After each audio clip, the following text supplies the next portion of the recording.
marriage is tested by greed, manipulation, and lust. My name is Gary Price, and I was married to Gwen, who I thought would be my true love. We got married right after college, mainly because she was expecting a baby, and we were in love. I studied computer science and business, while Gwen studied art and loved to have fun with a minor in finance.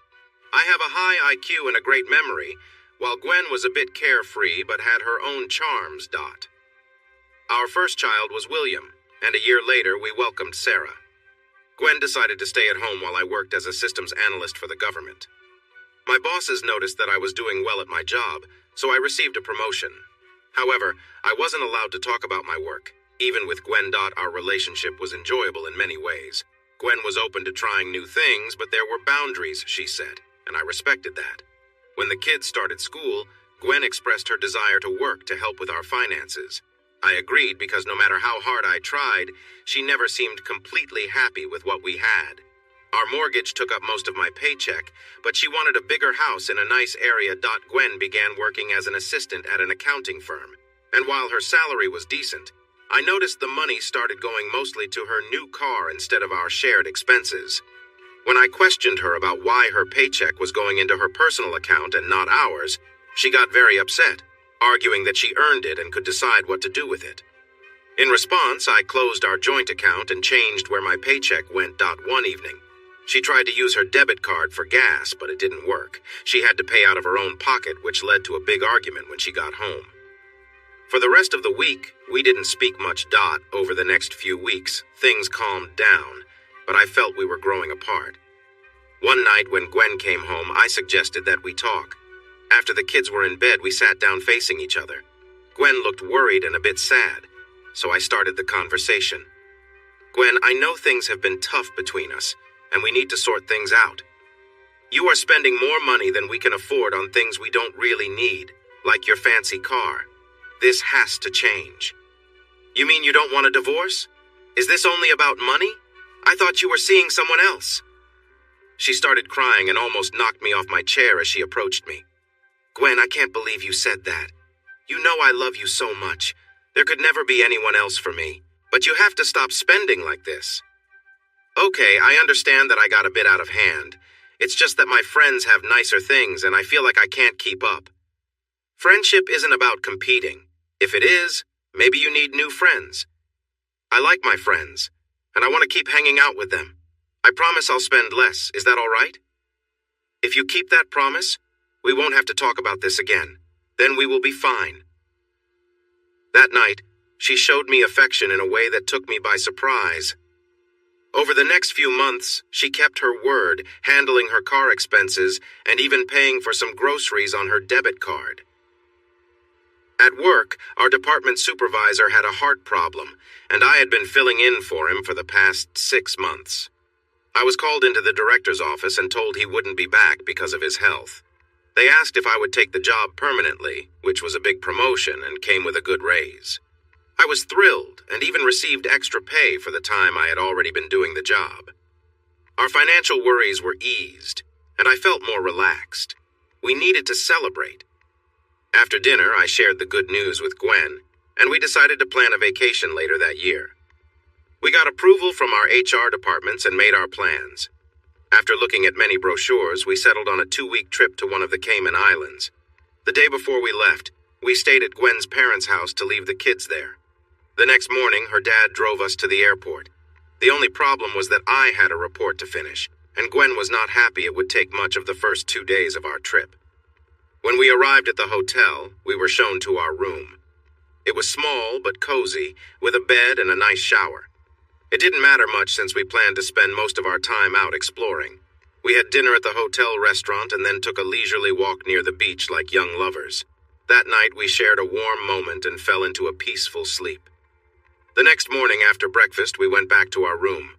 I opened my laptop to start working while Gwen went down to the pool to relax, agreeing to meet for lunch later. I worked for about 2 hours before deciding to take a break. I opened a cold drink and stepped out onto the landing. As I looked down, I noticed the pool. There was my wife, lying on a sunbed, chatting with an older couple who had joined her. She opened her sunblock and the woman next to her said something to her husband, who nodded. He then helped to apply the sunblock on Gwen's back. I felt a twinge of jealousy, but reminded myself there was no need to feel that way since his wife was right there with them. Just then, Gwen reached around to adjust her top for better coverage. Feeling a rush of frustration, I quickly left our room for the pool area, but by the time I arrived, Gwen was on her own. "Hey, honey, taking a break from your work?" I called out. "Yeah. Who were those people you were talking to?" she replied. "Oh, just an older couple on vacation. James and his wife Mary. They're staying in the hotel next door, and the two places share the pool." We spent about an hour chatting before going back to our room to change for lunch. After we ate, Gwen returned to the pool while I went back to my report. A little later, I paused for another break and looked down at the pool. I saw Gwen talking to the same couple. I decided to introduce myself. As I walked over, Gwen waved and I joined them. She introduced us, and Gwen mentioned that Mary had invited her to go shopping later that afternoon. Mary needed to drop off their morning purchases at their apartment and left James and me alone. James, who claimed to be French but spoke with no accent, and I chatted about various topics until our conversation turned to women. He shared that he thought women could shop all day and come home empty-handed, which I found amusing and agreed with. Then he expressed his belief that women were influenced by superficial things and not always reliable. I defended Gwen, saying she was trustworthy. He laughed and said he could win her over by the end of the week if he wanted. I told him he was welcome to try, but that I fully trusted my wife. He chuckled and called me naive, suggesting many women were swayed by material things. In contrast, he said women from other backgrounds were often treated differently. I was about to respond when he glanced at his watch, said he needed to leave, and we shook hands before he walked away. I felt uneasy about Gwen spending time with someone who thought that way and decided I would talk to her about it. When I returned to our room, I discovered Gwen had already gone out. I went back to my work and finished my report 2 hours later. I called Gwen on her phone, but it went straight to voicemail, so I sent her a message. "I finished my report early. Where are you? I would like to join you and we can go somewhere nice for dinner." 2 hours later, she replied, "Sorry, I forgot to turn on my phone. I had a fun time shopping. Wait until you see what James bought for me. I'll see you soon." I waited in the room for her until 7:30 and was about to call her again when she came in, carrying several shopping bags with fancy labels. "Where have you been? I've been waiting for over 2 hours. It's getting late for dinner." "Oh, I stopped at a restaurant on the way back, so I've already eaten." "Great. Now I'm here by myself." "I'm sorry, I just got caught up in shopping. Why don't you grab something to eat and I'll show you what I bought when you get back?" I felt too tired to eat now. "Just show me what you bought." She took the bags into the bathroom and came out a few minutes later. I was shocked. She was wearing a very revealing outfit that showed a lot of skin. "That's the most revealing outfit I've ever seen." "Why did you buy that?" She pouted. "I like it, and James said it looked good on me." I couldn't believe it. "When did James see you in that?" "Don't be upset. Mary was there too. They helped me pick it out. Look at this." She went back into the bathroom and came out in a very short dress that had a high cut. She wore bright heels and a see-through wrap. I was not impressed. "I didn't just buy things for myself. I got you a little gift too." She handed me an envelope with a ticket inside for deep-sea fishing the next day. "I know you enjoy fishing. I thought you'd like a day out after working so hard." I looked at the ticket. I had to be at the boat by 7:30 a.m. and wouldn't be back until 4:30 p.m., and lunch was included. I thanked her for the gift, but then she said something that bothered me again. "James and Mary invited us to a nightclub with them tonight, so you should get ready." "No." "What?" I said no. "I don't want to go out with your new friends tonight or any night. I want to spend some quality time with you." "But I already said we would go." I tossed the phone to her. "Well, you can tell them I've canceled. Now put on something that isn't so revealing and we can go dance in the ballroom downstairs." As she started to dial, I added, ****, and don't ask them to join us, ****. We changed our clothes and went downstairs. We got a table and some drinks. I could tell she was upset, but as the evening went on, she started to relax a little and seemed to have fun. That night, I was surprised by how much energy she brought. I had set my phone alarm for 6 so I could have some breakfast before I left. I was enjoying my time fishing and caught a few fish, but none were big enough to keep. When we took a break for lunch, I called Gwen. She picked up on the fourth ring. "Hi, babe. How's the fishing?" I caught a few, but nothing special. "We just stopped for lunch. Where are you?" "James and Mary are taking me shopping in a little town up the coast. We're on the boat now. Mary and I are relaxing while James steers. You don't mind, do you?" "Well, I do. You're spending too much time with them. We need to spend time together. Look, they're my friends, and I want to be with them. It's my choice. We're supposed to be on holiday together to reconnect. Have you forgotten? I don't want to argue now and ruin my day. I'll see you tonight." I got back from fishing around 5 p.m., but the room was empty. I called Gwen, but it went straight to voicemail. I sent her a text and waited. By 8 p.m., I received a text with a photo attached. It was a picture of my wife in a nice dress outside a nightclub. The message said, "I'm going out with James and Mary. You're not invited because you said you wouldn't come. Don't wait up. I might not be back tonight." I went down to the reception and showed them the picture, asking where the nightclub was. They gave me directions, and I called a cab. When I got to the club, I saw a long line of people waiting to enter. I tried to get in, but the bouncers stopped me and pushed me back into some bushes. As I brushed myself off, I glanced up and thought I saw my wife looking down at me, but I couldn't be sure. I tried calling and texting her all night, finally falling into a restless sleep dot the next morning. I woke up and immediately tried to call Gwen, but it went to voicemail again. I asked her to call me back because I was worried. Then I texted her, leaving a message to please contact me.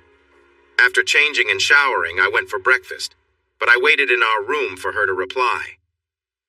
On a whim, I looked in her wardrobe and noticed some empty hangers. I opened a few drawers, which were nearly empty. Then I looked for our luggage and saw that her bag was missing. A sudden feeling of worry washed over me as I rushed to the bathroom. Why had she packed her things? Was she planning to leave? Just before I went out for lunch, I received a text from Gwen. "Sorry you couldn't get into the club last night, but James told the doorman not to let you in. You would have spoiled my evening anyway. I'm sending you this text from James's boat. We're going island hopping for a few weeks. Please don't try to follow me. It's something I have to do. I'll be back in a few weeks and we can go on as if nothing happened. Love you, Gwen." I was about to respond when another message came in from James, and it had an attachment. "I told you I could take her away from you. Now maybe you'll believe me. It only took a little money for her to forget who she was. It happened much faster than I expected. Just buying her a $200 swimsuit made a difference. That afternoon, I got her a nice dress and some accessories for under $3,000, and she was very friendly with me. Yesterday, we visited a jewelry store, and I got her a matching necklace and bracelet for $9,000. When you saw her at the club, I was there too. She is completely in my control now. I'll send her back once I'm done, a little worn out, but still useful. Without the jewelry, of course." Feeling sick, I opened the attachment. There was a video of my wife with James. It showed Gwen doing something with her phone while James was there. After a moment, Gwen turned to the camera, smiling, and the video showed more than I ever wanted to see. I couldn't believe it. I replied to Gwen's earlier message with just 3 words. "No, we won't." I turned my phone off. I couldn't take any more. I lay on the bed and cried myself to sleep, knowing my marriage was over. I woke up at 7 p.m. and went down to the restaurant for dinner, but I couldn't eat. I thought about drinking to forget, but that wasn't me, so I went back to my room. The next morning, I realized it wasn't a dream. My life had turned upside down, and there was nothing I could do. I called the airport to change my flight to this afternoon and started packing. I put all of Gwen's clothes into 2 trash bags and threw them in the dumpster behind the hotel. I checked out and went to the airport. On the flight, I called Gwen's parents, Ted and Amy, to ask them to pick me up at the airport. When Ted asked why we were coming back early, I said I'd explain later. After we landed, I went through customs, grabbed my luggage, and walked into the arrival area, where I saw Ted waiting for me. He looked at me, then searched behind me for Gwen. When he asked where she was, I told him she wouldn't be coming. "What do you mean she's not coming, Aunt? Is she okay?" he asked. "Let's get to the car. It's a long story," I replied. Once we were in the car, Ted asked again what was going on. "Where is Gwen?" As we drove, I quickly explained that Gwen had left me for another man. He didn't believe me, so I promised to show him the proof when we got home. When we arrived, the children were already asleep. We sat at the dinner table and I shared everything that had happened. Even after hearing the whole story, they were still unsure. So I showed them the texts and video. After seeing the evidence, Ami ran out of the room in tears and Ted just sat there looking very sad. Then he stood up, placed his hand on my shoulder and apologized for our daughter's choices. Ted and Amy offered to take care of the children for the next few weeks while I figured things out. The next day, I went to see a lawyer and told him about my situation. He asked if there was any chance we could get back together. When I said no, he explained my options. I could file for divorce based on infidelity since I had enough proof. However, it would likely mean a 50-50th split, with me paying support for her and the kids. She would probably get to keep the house until the children turned 18. I told him to prepare the papers anyway. There was no way I wanted to stay married. Next, comma. I made an appointment to see the director at work. When I got there, I was taken straight in. We shook hands and he asked what was going on. I explained everything and even showed him the video. He was shocked. He told me that anyone in the NSA who had a big life event needed to talk to a company counselor. An appointment was set for me to see Amanda Gray, our psychologist. I had met her briefly when I joined the NSA. She was a few years younger than me, about 5'6", with a pleasant appearance and a sharp mind. When I returned home, the house felt empty. It didn't seem like a home anymore, just a place to sleep. I wondered when I would see Gwen again. Against my better judgment, I tried calling her, but the number didn't work anymore. I called her parents to check on the kids, and they said the children were doing well. They mentioned they had also tried to reach Gwen, but couldn't. I went to the police station to report her missing and showed them the video. They informed me that it was clear from the evidence and her messages that she had left willingly, so there was nothing they could do. I felt stuck. I had already taken steps to protect my finances and talked to a lawyer. All I could do was wait for her to return. I attended the counseling session and had to share my whole story again. By the end, I felt overwhelmed with emotion. Amanda was very understanding but remained professional. She explained that she would ask me to recount my experiences periodically, hoping that over time the pain would lessen with each session. She asked if I understood why Gwen had acted the way she did. I thought maybe it was because she was overwhelmed by James's money and charm. She seemed to agree and asked if there were any other problems we should talk about. I mentioned that I had been having nightmares about the two bouncers who had treated me poorly. She said this feeling of helplessness was normal given what I had experienced. At the end of our session, she recommended that I should not return to work until I dealt with some of my issues. I would also need to continue my counseling for a while because I was facing symptoms of stress from my experiences. After the session, I had to meet with the director after lunch. I sat alone in the canteen, and my co-workers, who normally sat with me, avoided looking my way and stayed distant. When I got to the director's office, I was let in right away. He was very understanding and shared some advice based on what Amanda had told him. He informed me that I was suspended from my duties until further notice and would need to attend 3 counseling sessions each week. To help with my feelings of helplessness after the incident, he suggested I could take a self-defense class with the Marines at Quantico after each session. This was optional, but I was eager to improve my physical and mental state. The classes would start next Monday and continue on Wednesday and Friday until I was ready to return to work. I was nervous about the first appointment and reliving that difficult week. When I arrived, I was shown right in, and Amanda and I shook hands to start the session. By the end of it, I felt emotionally drained, but Amanda assured me that this was normal at the beginning. For lunch, I went to a nearby deli to avoid the pitying looks from my co-workers in the canteen. After lunch, I made my way to Quantico for my first workout. My instructor was a Marine named Mike Sanders. He looked me over and bluntly told me I had a lot of work ahead.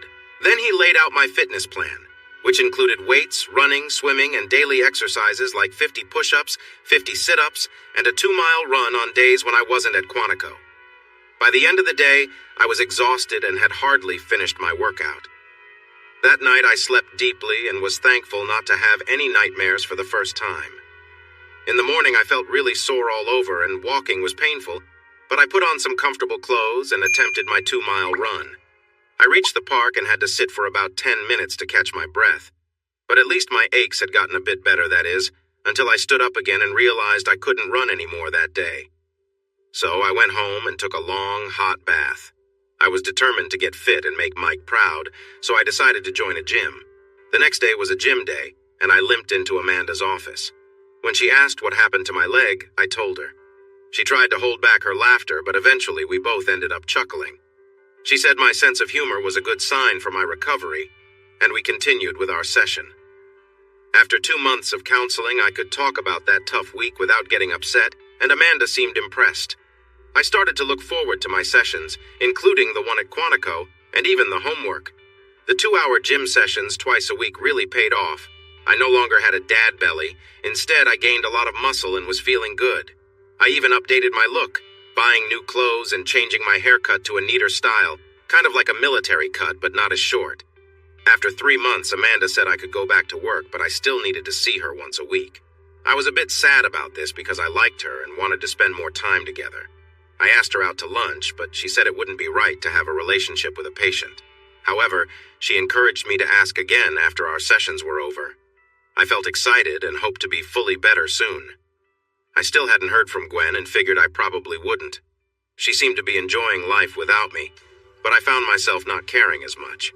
I talked to my lawyer, who said it wouldn't help much to try and divorce her since I couldn't reach her. He suggested waiting until she'd been gone for a year and then filing for desertion. That's what I decided to do. After 4 months, Amanda told me I didn't need counseling anymore and asked me out to lunch. I was thrilled. Since I went back to work, I realized it wouldn't work for the kids to stay with their grandparents anymore. So I arranged for a part-time nanny named Maria to help take the kids to school, pick them up, and make dinner. By the time I got home, I could help them with their homework and spend some time together. I took them out on Saturdays and to Gwen's parents for Sunday dinners. I soon noticed that the kids were struggling with their mom being away, and their schoolwork started to slip. I decided to talk to the principal, who suggested child counseling after I explained everything. After dating Amanda for a while, we had mostly kept things simple, just a few dates and goodnight kisses. I didn't want to rush anything as I was starting to really like her, but wasn't sure if she felt the same. Then one evening, she invited me to her apartment for a drink. It was a Friday night, and I had time since my kids were staying with family. It was the first time I had been to her place, and I was impressed by how neat and cozy it felt. As we sat down with the hot chocolate she made, Amanda spoke up. "Gary, we've been seeing each other for over a month now, and you haven't made any moves. Is it because you're still hurting from your wife leaving? Or do you not find me attractive?" I took a deep breath before replying. "It's true that it hurt when she left me and the kids, but I'm not thinking about her anymore. As for you, Amanda, you're beautiful. I just didn't want you to feel like a rebound. So when are you going to take the next step? Or do I need to ask for it?" Without saying much, I moved closer to her, and we shared a long, passionate kiss. It felt like everything else faded away. We stayed like that for a while, just enjoying each other's company. We were connected in a way that felt natural, and we let the moment guide us. Later, the night ended with both of us feeling closer than we had before. It was a moment of shared understanding, care, and affection, something neither of us had experienced for a while. It wasn't about rushing things or needing something to happen. It was just about being together in the moment, respecting each other's pace and allowing our feelings to deepen naturally. We knew this was just the beginning of something meaningful. There's something special about the connection you share during an intimate moment. As we enjoyed ourselves, she started to feel the excitement building. Once we both caught our breath, we joined each other in the shower and shared some loving times before heading to bed, where we quickly fell asleep. The next morning, I woke up to the wonderful smell of breakfast cooking. After I got ready, I walked into the kitchen to find Amanda making pancakes and bacon, one of my favorite meals. She looked a little shy and joked, "Breakfast is ready." We both laughed and sat down, chatting about everything except what happened the night before. Amanda mentioned that if I was staying again that night, we needed to go grocery shopping. I explained that I had plans to eat at my in-laws on Sunday, so I needed to head home early that morning. That afternoon, we went shopping to fill her kitchen. Afterward, instead of cooking, we treated ourselves to lunch at a nice fish restaurant where we enjoyed lobster and salad. I then asked her if she'd like to go dancing that evening. and she happily agreed. We had a great time, holding each other as we moved around the dance floor. When we returned to her apartment, we ended up in bed again, but this time we took our time and enjoyed each other's company more softly. I realized I was starting to fall for her, and I told her so. She said she felt the same way, but suggested we take it slow. I left early the next morning since I needed to change before visiting my in-laws. When I arrived at my in-laws' home, I decided to tell them about my new relationship. I hugged the kids, Amy, and even shared a friendly hug with Ted. When they asked why I was so cheerful, I told them about Amanda and expected them to be disappointed. Instead, they all hugged me again with genuine happiness. They were glad I had found someone new since it had been a while since I'd heard from Gwen. They invited me to bring Amanda over for dinner next Sunday, and I agreed to ask her later, after putting the kids to bed. I called Amanda to share how my in-laws reacted and that she was invited to dinner. She was excited but wanted to meet the children first. I suggested she come over for the weekend, and I would drop her off at work on Monday. We set a plan to meet for lunch that coming Monday. When I arrived at work on Monday, my secretary told me to go directly to the director's office. I was greeted by his secretary and led into the office where I met George Price. There was another man there who was introduced as Special Agent Larry Smith. I asked if I was in any trouble, and George told me I wasn't. However, Agent Smith had some questions for me about Gwen's disappearance. He said he had seen a video and believed she had left on her own and that I was not a suspect. But he mentioned that there had been no activity in her bank account for the last 4 months. He noted that my situation wasn't unique. Several other American women had left their husbands similarly and were never heard from again.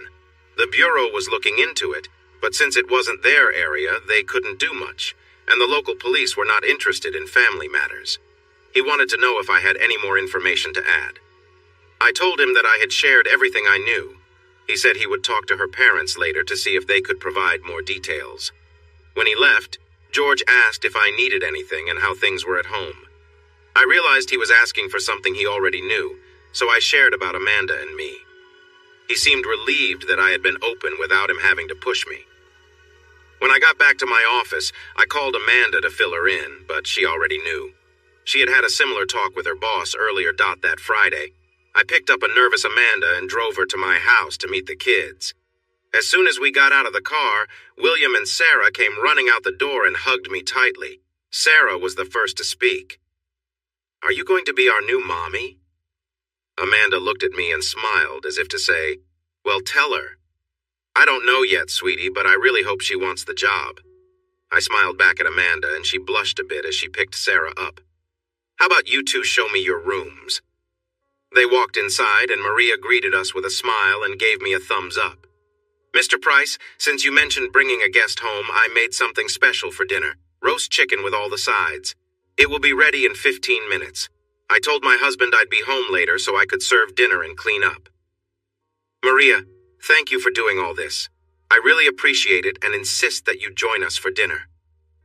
By the time I finished setting the table, Amanda and the kids returned, excitedly talking about their rooms and how tidy they were. I glanced at Maria, who avoided my gaze. I suspected she had rearranged their rooms. The 5 of us sat down and enjoyed our meal. Afterward, Amanda helped clean up, earning an approving smile from Maria. Once Maria left for the night, I always arranged a cab for her. Amanda played with the kids until bedtime. To my delight, they insisted she read them their bedtime story and tuck them in. That was always my responsibility, something even Gwen had never been involved in. Things were going better than I had expected. When Amanda came downstairs, I was making coffee and handed her a cup.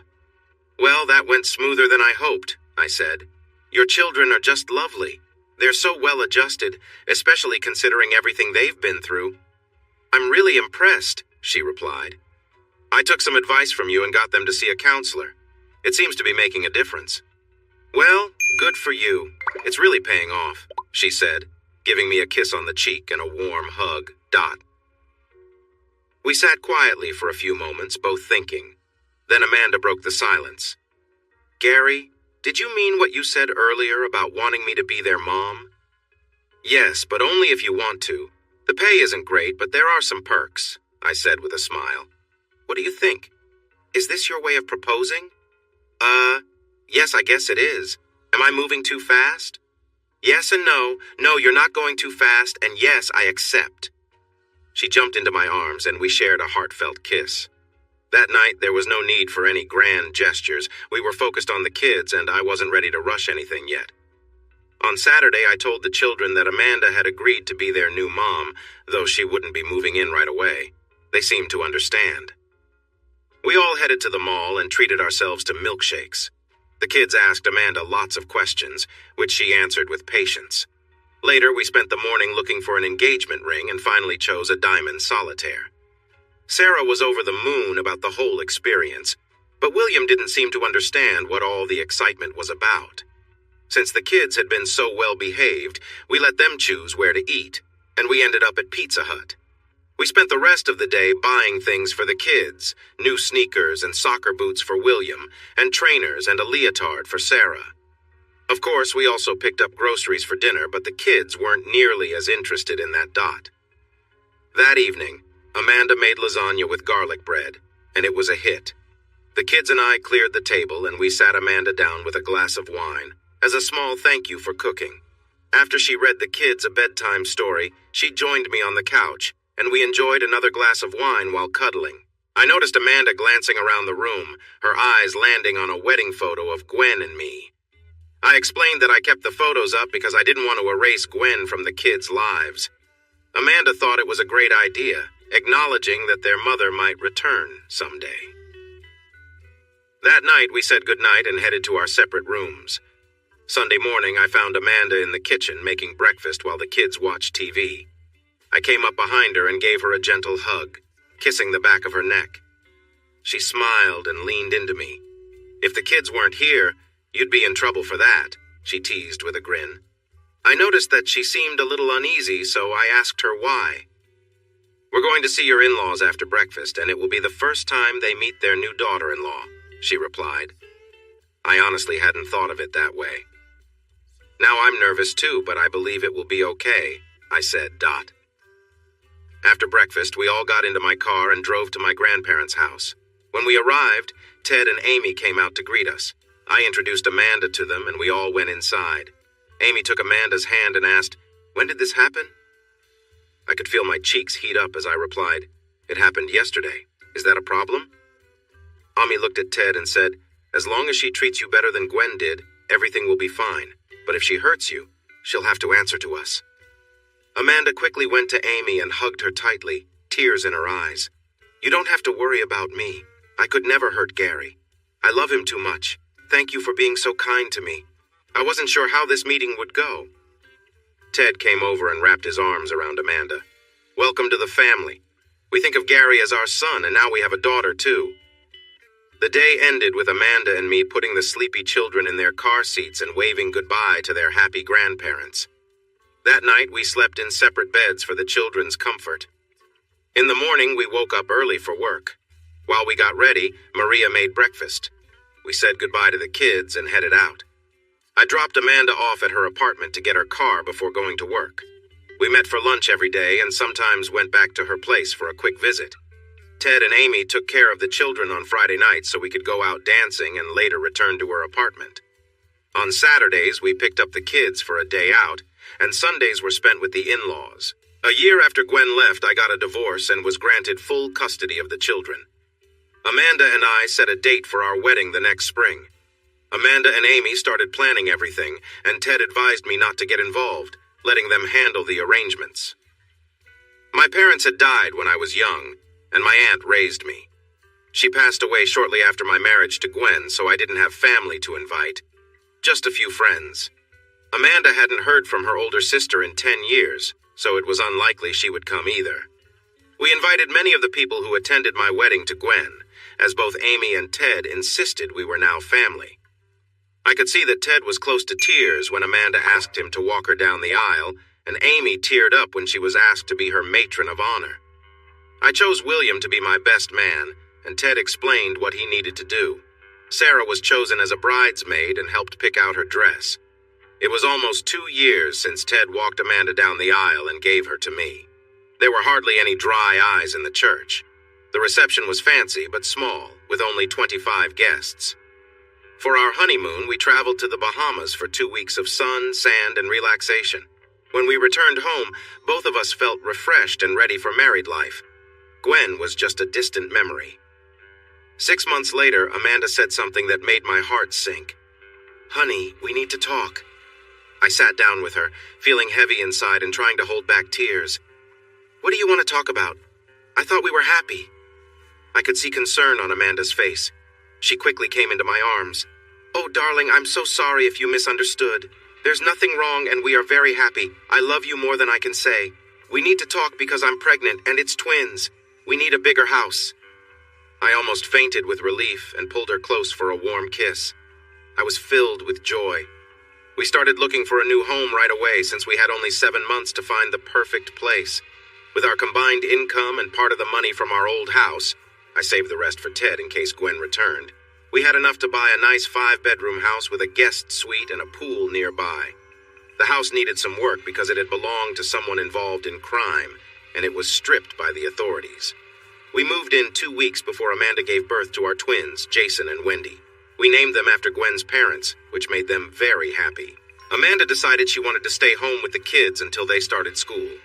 We kept Maria on to help with chores. For the next 3 years, life was as good as it could be, or so I thought. One morning at work, I was called to the director's office. When I arrived, I was greeted by a man in a formal suit who was introduced as Special Agent Frank Grimes. We shook hands and I took a seat. While we settled in, George poured us some coffee. "Gary, may I call you Gary?" Frank asked. "Sure, but only if I can call you Frank." "Now that's settled, I have to let you know this conversation is being recorded. Is that okay?" "As long as I get a copy, I don't mind." "Of course. First, let me assure you, you are not in any trouble. The recording is just for reference. Could you please tell me everything that happened up to the point when your wife sent that last text?" "Oh no, not again." I told the whole story once more, hoping it would be the last time. When I finished, Frank slid a photo toward me and asked if it was Gwen. I looked at the picture, and even though she looked older and more tired, it was definitely her. I nodded. "Yes, that's her, a bit older, but it's definitely her. Why?" "She's in a safe place after being rescued 3 days ago, and she wants to see you. While she doesn't have a right to see you, she can see her children. We think it would be best for you to see her first. I know you're hesitant, but she has an important reason for not contacting you in the last 5 years." Gwen's story, told by Gwen. I was really looking forward to our trip to the Cayman Islands, so I packed and unpacked my bags many times until I felt ready.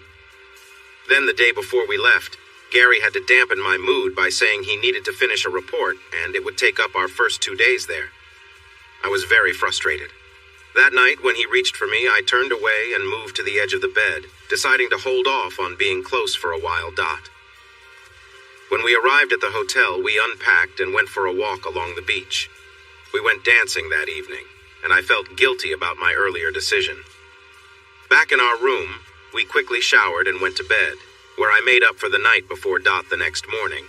We had breakfast, and Gary started working on his report while I went to relax by the pool. After about an hour, 2 people came to sit next to me. They were a married couple, and he had retired comfortably and visited the island every year. His name was James, and her name was Mary. My back started to feel a bit sunburned, so I took out my sunscreen. Mary jokingly told James to help me with it. I didn't think much of it since she was right there, so I handed him the bottle. While we talked, James helped apply the lotion to my back and asked if I would mind loosening my swim top a bit. Without thinking much, I did so and kept chatting with Mary. As James continued, I noticed his fingers brushed against my sides. I felt a little thrill, but didn't say anything. Once he finished, he got up. Mary mentioned she needed to go back to their apartment for her hat and asked if I wanted to join her for some shopping afterward. I agreed, and we planned to meet in front of the hotel in about 45 minutes. Just then, Gary returned, taking a break from his work. I introduced him to James before heading up to change. I met Mary as planned, and she called a cab to take us shopping. She suggested we grab a coffee first, so we went to a nice restaurant where we ordered coffee and cake. We were talking about our shopping trip when James came over, pulled out a chair, and sat down. I was a bit surprised because I didn't expect him to join us. He ordered a coffee and we sat and chatted. After finishing our drinks, we went shopping. Mary seemed to know exactly where to go, so I just followed her dot. We entered a fancy boutique, and Mary and I split up to look at clothes. I wasn't sure why I bothered since I couldn't spend much. Soon, Mary came over with James and held up a very small bikini. "You have to try this on. You'll look great," she said. I didn't want to seem shy, so I took it to the changing room and tried it on. It felt like I was hardly wearing anything at all, but it did look nice. "Come on, Gwen, let's see how you look," Mary called. I stepped outside to show them, feeling a bit shy since James was there. I stood nervously in front of both of them and did a little turn. James then said, "You look amazing. You really should get it as a gift from us." I decided not to argue and gave him a quick hug and a peck on the cheek. Then I went back to change. While I looked in the mirror, the door opened, and James walked in. I was surprised that Mary let him come in, but I wasn't too worried. He complimented me again on how I looked, and to my shock, he unfastened the clasp at the back. I quickly held the top in place and turned to look at him in the mirror. He smiled and then left the room. I was left feeling confused, but noticed a little flutter inside me. I hurried to change and walked out. Mary and James were waiting, and both were smiling as if they shared a secret. As I walked past them, Mary said, "Don't worry about it. They're just having a bit of fun." After that, we had lunch and continued shopping. I realized I hadn't thought about Gary at all while I was with them. Over the next couple of hours, they insisted on buying me a striking cocktail dress and accessories. We stopped at a nice restaurant for dinner, and Mary invited Gary and me to go clubbing that night. I happily accepted and looked forward to the evening. Mary suggested we return to their apartment so I could show them all my new clothes. On the way back, Mary said we should buy Gary something too. I suggested a day of fishing, and James happily bought him a ticket for tomorrow. When we got back to their apartment, I went into one of the bedrooms to change. While I was in there, I added up how much they had spent on me and realized it was almost $4,000. I returned to the living room and showed off my new outfit. They both came over and made a few small adjustments until they were happy with how I looked. Mary said, "You look amazing. Wait until Gary sees you in that." I went back into the bedroom to change again. As I was taking off my new dress, James walked in and stood there looking at me. I didn't feel too concerned since Mary was outside, and he had already seen me in my bikini, which showed more than my underwear. He put his hands on my shoulders and turned me to face him. "Do you like the things we bought for you today?" "Oh yes, they're wonderful. I don't know how to thank you." "I can think of a way, and if you thank me properly, there will be more tomorrow." He placed his hands on my shoulders and pushed me down. I was surprised, but felt he expected something in return for his generosity. I allowed him to guide me down, and I looked up at him. I was unsure about what he wanted, but I felt a lot of pressure and confusion. After a while, he finished and cleaned himself up before leaving the room. I tidied myself as best I could and followed him out. Mary was there, and I couldn't meet her eyes. She lifted my chin and reassured me that it was just his way and that she didn't mind. I felt ashamed as I returned to our hotel room. What did this mean? Was I being unfaithful? When I entered the room, Gary was waiting and asked why I was so late. He said we would miss dinner. I had forgotten that Gary was waiting for food, and guilt washed over me. I showed him my new outfit, but he didn't seem impressed. I even handed him his fishing ticket, but his mood didn't change. He became even more frustrated when I mentioned we were supposed to go clubbing with James and Mary later. He outright refused and made me call Mary to cancel Dot. We ended up going out dancing and had a great time. When we came back to our room, I tried to be close with him to ease my guilt. In the morning, Gary had already left for fishing, and I didn't expect to see him until later. Mary called and asked if I wanted to go on a trip up the coast to a different resort. I agreed, and she suggested I bring my new bikini and outfit with me. We planned to meet outside the hotel in an hour. We headed to James's boat and set off. I was excited about what they might buy me today and what I might have to do to earn it. I knew I had become dependent on their gifts, and I realized that at some point, James would expect more from me, and I likely wouldn't say no. As we left the marina, Mary suggested we change into our swimsuits and enjoy some sun. Mary took off her top and encouraged me to do the same, so I hesitantly followed her lead. It felt a bit daring to be in just my swimsuit in front of James and Mary. A little later, Gary called me on my phone and asked what we were up to. I explained we were heading to another part of the island, and he got upset, saying he wanted me to stop spending time with James and Mary. I told him I would do what I wanted and that I'd see him later before ending the call. When we arrived at our destination, we went out for lunch and then shopping. This time, they took me to a fancy jewelry store where Mary chose a necklace and bracelet for me that cost $9,000. I knew Gary would be upset about the price, but I thought, what he doesn't know won't hurt him. After shopping, we headed to their apartment for lunch.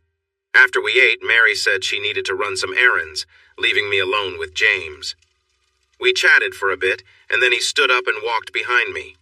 I felt him gently slide the straps of my swimsuit off my shoulders, and his hands brushed against me. I couldn't help but react a little. He helped me up and led me to the bedroom. I knew I had crossed a line and realized I would have a hard time facing Gary later. Mary insisted we go to a club that night. When I mentioned that Gary wouldn't come, she said he wasn't invited anyway. I was surprised by her boldness, but agreed. I changed into my new outfit and jewelry, and we headed to the club. Before entering, I noticed several missed calls and texts from Gary. I felt frustrated with him for trying to control my life. I stood outside the club, took a selfie with the vibrant lights behind me, and added a message. Going out with James and Mary. You're not invited, as you said you wouldn't come. Don't wait for me. I might not be back tonight. I felt a sense of triumph. We entered the club, skipping the line since James was a regular, and Mary explained they had a special arrangement with the owner. We were taken up to the roof, where a table was set for 3. Mary mentioned we would have dinner first before joining the others at the party. We sat down and the meal was served. Lobster, salad, and a special dessert, all paired with white wine. After dinner, I began to feel a bit off, and when I mentioned it to Mary, she suggested it was probably the wine. I walked over to the edge of the roof, which overlooked the entrance to the club. Still feeling unsteady, I leaned on the wall and looked down at the people waiting in line. As I stood there, things started to blur, and I felt strangely detached from myself, like I was watching from a distance. As I tried to focus, I noticed Gary down below, trying to get into the club, causing a bit of a scene. Meanwhile, something strange was happening around me. I felt hands guiding me, but I was too disoriented to react properly. In my hazy state, everything became confusing and overwhelming.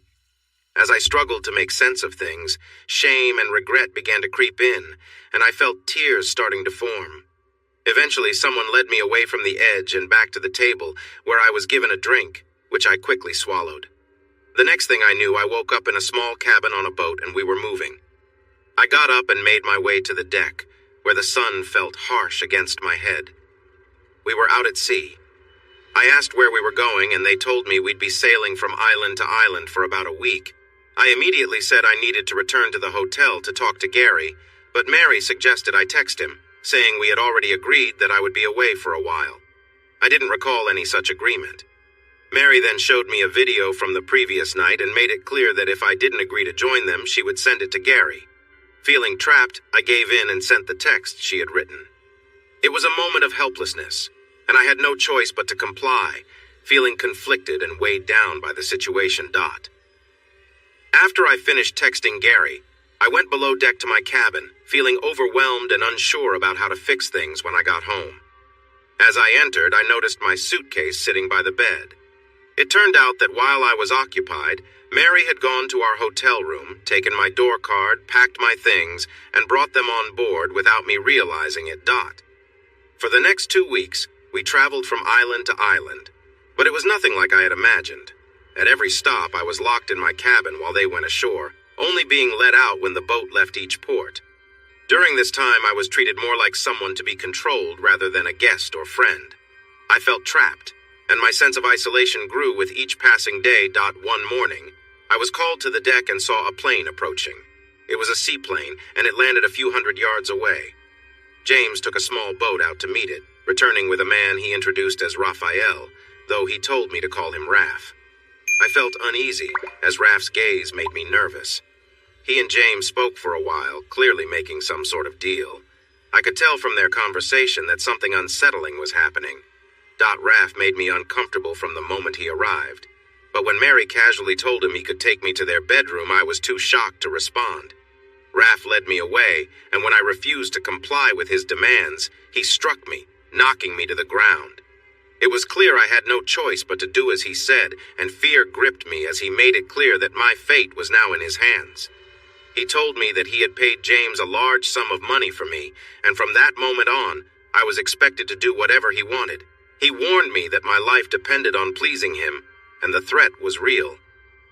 Feeling completely helpless, I did as I was told, all the while wishing I had listened to Gary, and realizing I might never see him or my children again. Once he was done, Raph spoke to James, satisfied with whatever arrangement they had made. The entire ordeal left me feeling more trapped than ever, unsure of what would come next. As I was getting ready to leave, Mary stopped me to inform me that all my belongings were packed, except for the jewelry, which they planned to use for their next target. We took off in the skiff and headed away from their boat. During the journey, we stopped twice for fuel and changed pilots twice, but I had no idea where we were going. I slept a lot, suspecting that something had been added to my drinks. Eventually, we landed at a private airstrip where two identical SUVs were waiting. One vehicle was used for the luggage, while Raph and I got into the other. We drove for about an hour before reaching a small marina where we boarded a large yacht. After a 2-hour sail, we approached a small island, docked at a pier guarded by armed men, and were driven in 2 jeeps along a narrow road through the jungle. Soon, a large building came into view, which I first thought was a villa. However, it became clear that it was more like a private compound, complete with a helicopter pad and numerous guards patrolling the area. We pulled up in front of the main building, and Raph instructed a servant to take our bags to our rooms. We entered the building and walked through a short hallway that led into a spacious atrium lined with curtained areas. I could glimpse large beds behind some of the curtains. A tall, elegant woman approached and greeted Raph with a kiss on the cheek. "So, is this the new girl?" she asked. "Yes, her name is Gwen, and she's quite capable. Show her to her room and explain the rules." The woman told me to follow her, and we climbed a winding staircase to a landing that overlooked the atrium. We walked along a short corridor to a room marked Celeste. "This is your room," she said, "and from now on your name is Celeste. I suggest you forget your past and accept your new life here. It will make things easier." I entered the room, noticing there was no lock on the door. It looked like a luxury hotel room, complete with a private shower and bathroom, a balcony with a sea view, and a large bed that seemed to fit several people. There was also a walk-in closet and a hot tub. "My name is Rhonda," she said, "but you will call me Madam or Mistress. You are not to speak to any man unless he addresses you first, and you will always call them Sir. The only men you may speak to freely are the servants who wear white uniforms. Your handlers, all women, will have name tags, and you are to address them as Ma'am. Do you understand?" "Yes, madam," I replied. "Good. You're catching on quickly. Now remember, you are no longer Mrs. Price. You gave up that life when you got involved with James. You turned your back on your family for a mere $4,000. From now on, you're just another woman who has been bought." With that, she left, leaving me alone in the room, overwhelmed by the realization of what my life had become. You didn't appreciate what you had, and now you've lost it all for a small amount of money and a foolish decision. Your husband and children are better off without you, so it's best to forget about them. They will likely be raised in a better environment by someone who values them more than you did. Your responsibilities here are simple. You will do as instructed and ensure that all guests are content. If anyone has a complaint about you, there will be consequences. These could range from mild discipline to more serious punishments, depending on the situation. The most extreme punishment for disobedience or attempting to escape is being thrown off the cliff near your room. If you follow the rules, things won't have to be difficult for you. You are here to entertain the guests and meet their needs, even if some of them have specific or uncomfortable requests. It's important that you understand this is your role now. Over the next month, I was trained in how to handle various situations with guests, learning to meet their expectations in every way. My first event was scheduled for the weekend, and I was feeling both anxious and uncertain. There were 15 of us to serve the guests, which included 8 men and 2 women, all connected to a European crime group. We were expected to socialize with them, dance, and endure their advances. At some point, we would be taken aside for more private interactions. Afterward, we were expected to clean up and return to the party until it was over. At the end of the night, we would be paired with a guest to spend the rest of the evening in their company. On average, there were about 3 parties each month, in addition to visits from individual guests 2 to 3 times a week. I learned from the other women that James wasn't the only person involved in bringing people here. There were at least 2 other suppliers. Some of the girls I spoke to had been trapped in the same way as I was, tricked by promises of luxury and gifts while on vacation with their families. A few times a year, there were large gatherings where high-ranking figures from various criminal organizations attended. These events typically involved 5 or 6 leaders, along with their close associates and security teams, totaling about 50 guests in all. I had been at this place for nearly 5 years, and another one of these cartel events was approaching. For the past 2 gatherings, a particularly unpleasant cartel boss named Sanchez had requested me as his exclusive companion for the entire weekend. During our last encounter, I left with serious injuries and spent a week recovering. This time, I had been informed that Sanchez had asked for me again, and I was expected to fulfill all of his demands. On the first night, he shared my company with one of the other girls, and while it wasn't as bad as before, I remained anxious about what might come next. The next morning, Rhonda told me to pack my things because I was sold for $200,000 and had to leave the next day. I thought about jumping off the balcony, but I was too scared to do it. I told a friend about what was happening, and she started crying. When I asked why, she explained that he had bought other girls before, but he only kept them for a short time. I asked her what happened to them, and she said one of the guards told her that when he was done with them, he sold them to a place in Mexico. That night, he told me that I belonged to him now, and from then on, I would be very busy. I lay in his arms until he fell asleep. Then I moved as far away as I could and started to cry. I wished I could go back to my happy life with my loving husband and kids. While I was feeling sorry for myself, I suddenly heard loud noises outside. I sat up and listened closely. It sounded like trouble, with shouting and running. Sanchez jumped out of bed to find his gun. Just then, 2 people wearing masks rushed in. One injected something into Sanchez's arm and pushed him to the floor. The other one marked our door and then came to tie my hands, telling me to stay still. I was scared and confused. A man came in and asked who I was. I told him briefly and then he left. Later, a woman in a uniform came, untied me, and told me to get dressed. She led me downstairs where I saw other girls. There was a lot of mess on the floor and walls, but fortunately there were no serious injuries. I saw Rhonda with the others, and in a moment of anger, I hit her. One of our rescuers pulled me back before I could do more. She's not one of us. She's one of the ones who kept us captive, I yelled. The woman asked if I was certain, and when everyone agreed, Rhonda was tied up and taken away. After talking to the authorities in England, I was flown to the U.S. for another interview at the FBI office. That's where I learned that my ex-husband had remarried, and his new wife was raising my children. I asked to see them and was waiting for a response. Now, back to my meeting with Special Agent Frank Grimes. Frank told me about Gwen's situation. It was sad, and I felt a little sorry for her, but in the end, it was her own decision that led her there. In my view, she got what was coming to her, but we both needed to find some closure. So I agreed to meet with her. All right, I'll meet her, but I don't think it will make a difference. As for her seeing the kids, we'll have to see about that. I was taken to an empty office where Gwen was waiting. She looked nervous, so I started the conversation. Hi, Gwen. How have you been? Hi, Gary. It's been a while. You look good, and I see you changed your hair. It really suits you. As for me, I've been better. Has Frank told you about the last 5 years of my life? Yeah, it sounds tough, but you brought it on yourself. What are you planning to do now? I'm not sure. I don't have any money and I don't have anywhere to stay. They have me in a hotel for now. I might have to ask my parents if I can move back in with them. Your mom will likely be okay with it, but your dad might not be. He was really upset about what happened. I can't blame him. Looking back, I can't believe what I did. I'm really ashamed. I even thought about ending it all, but didn't have the courage to go through with it. I know you might never forgive me, and I won't ask that of you. But can we at least try to be friends for the kids' sake? Let's take it slow. We shouldn't rush things. Your parents and I have kept your photos around so the kids will remember you.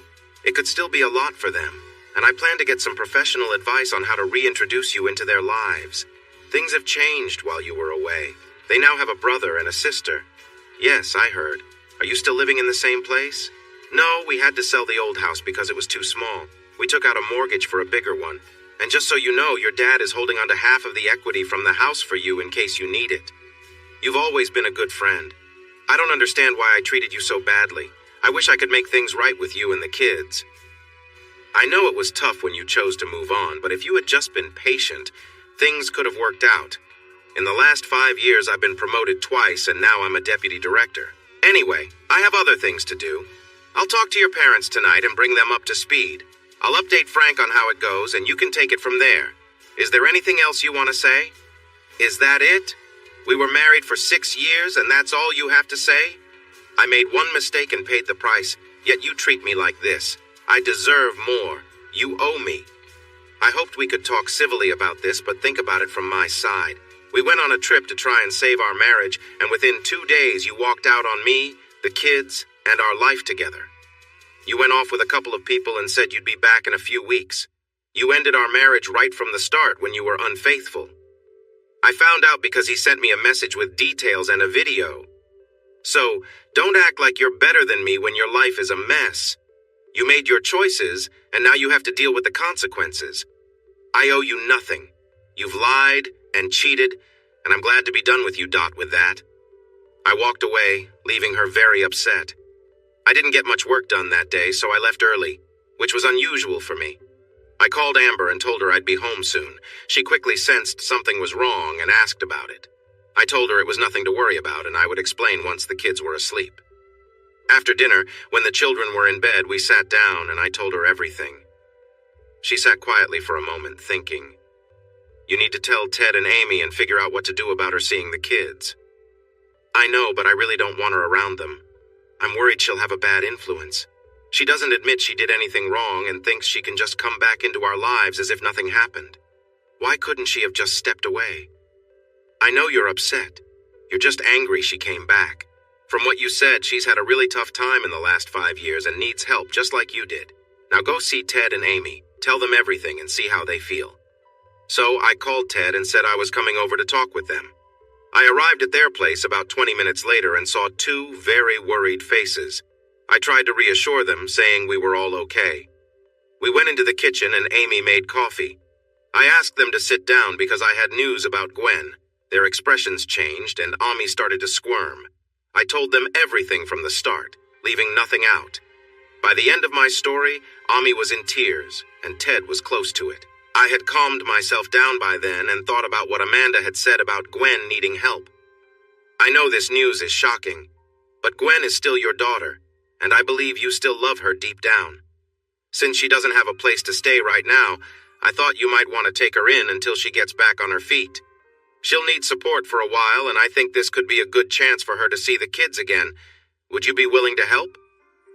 To my surprise, Ted spoke first. Gary, you're a good person, always thinking about others. We're not sure why Gwen did what she did to you, but you're right. We still love her and would be happy to have her back while she gets better. I thought this would be a great place for her to meet her kids and reconnect. But when would this happen? I don't want to be the middle person in this.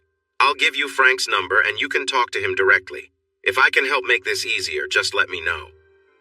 After giving them Frank's number, I left. When I got home, Amanda was waiting for me. She asked how everything went. I explained our plans, and Amanda said I did the right thing and hugged me.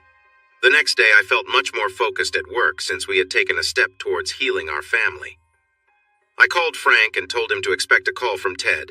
He thanked me and mentioned that Gwen was still upset after our meeting and needed rest.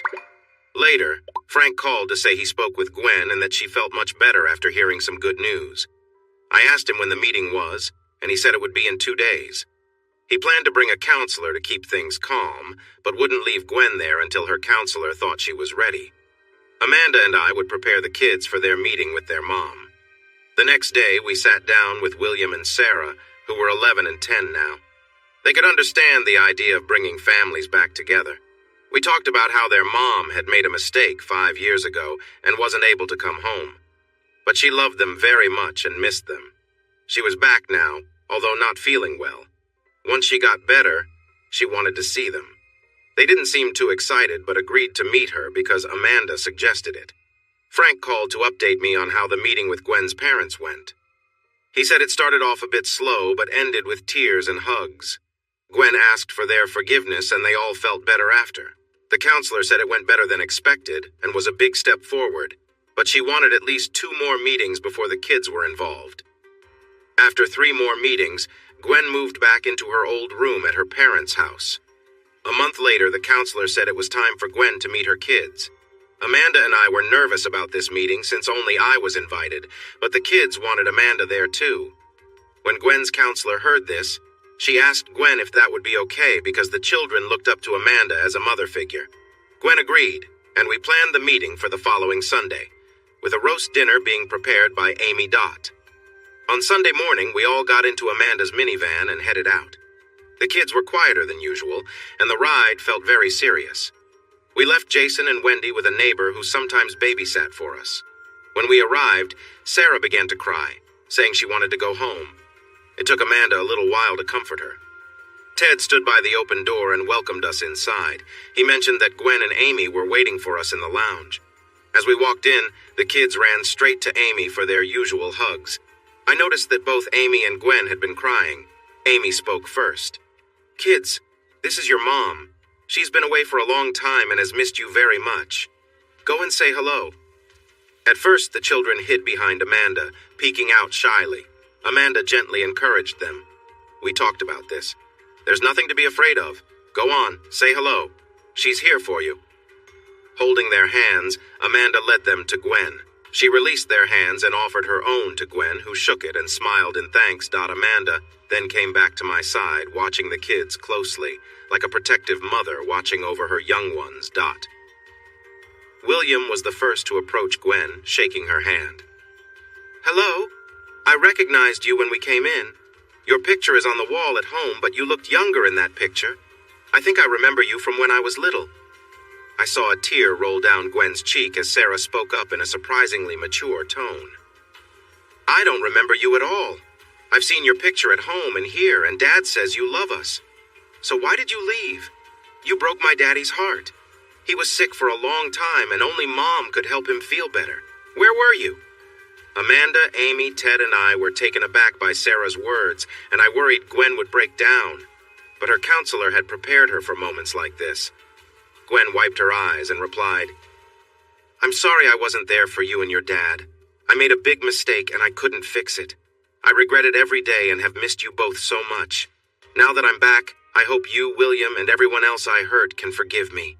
I'll do my best to make things right if you give me a chance." As the day went on, William began to warm up to Gwen, and even Sarah seemed a bit less upset, though she stayed close to Amanda. After dinner, Gwen sat on the sofa and invited the kids to join her. They looked to Amanda for approval before sitting down next to her. They chatted for most of the afternoon. Gwen wanted to learn about their school and interests. When they described their rooms, Gwen glanced at us and said she would like to see them someday. I wasn't quite ready for that yet, but Amanda thought it was a wonderful idea and agreed. By the time we left, Gwen and the kids were enjoying each other's company. After we picked up Jason and Wendy, we returned home and got the kids ready for bed. "Now that you've met Gwen, what do you think?" I asked. "I think she's a very troubled woman, but genuinely regrets her past actions, and it's clear she loves the children.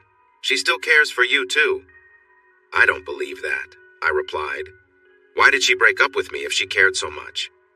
"I don't think she even understands that, but I do believe she feels really sorry and wants to fix things." We talked a bit more and then went to sleep, feeling really tired. The next morning, Frank called and asked if I could pick up Gwen and take her to the office. I didn't want to, but I said yes anyway. When I got to her parents' house, Gwen was already waiting and got right into the car. I could see she had tried to look nice and even put on some makeup. We chatted about yesterday's visit on the way to the office and agreed it was a good step forward. When we got to the office, I was told to go to the war room, our nickname for the operations observation room. I took Gwen down to the sub-basement where it was. After knocking, we were let in. Frank and my director were waiting for us. The director asked Gwen to sign a security form and explained why. I called you both here because Amanda and Gwen's counselor agree you need closure after everything you've been through. First, let me tell you this. Your rescue was part of a joint operation with the UK to catch the leaders of drug cartels at their annual meeting. The operation was very successful and will disrupt drug shipments because their leaders have been captured. The ones left will be fighting among themselves for months. We are also working on stopping the human trafficking group and their helpers, like the two you unfortunately met, James and Mary. Many of them hadn't broken laws we could act on, so we had to take stronger measures. The President and other leaders in Europe have signed a declaration allowing us to take action without going through legal channels. I hope this gives you the closure you need. He then pointed to a screen in front of us, showing a big boat moving somewhere in the Caribbean. I recognized it as belonging to James and Mary. The director explained that a Navy SEAL had attached an explosive to it before it left the dock, and we were watching through a satellite. He held out a black box that looked like a cell phone. We quickly realized what it was. I took the device from him and handed it to Gwen.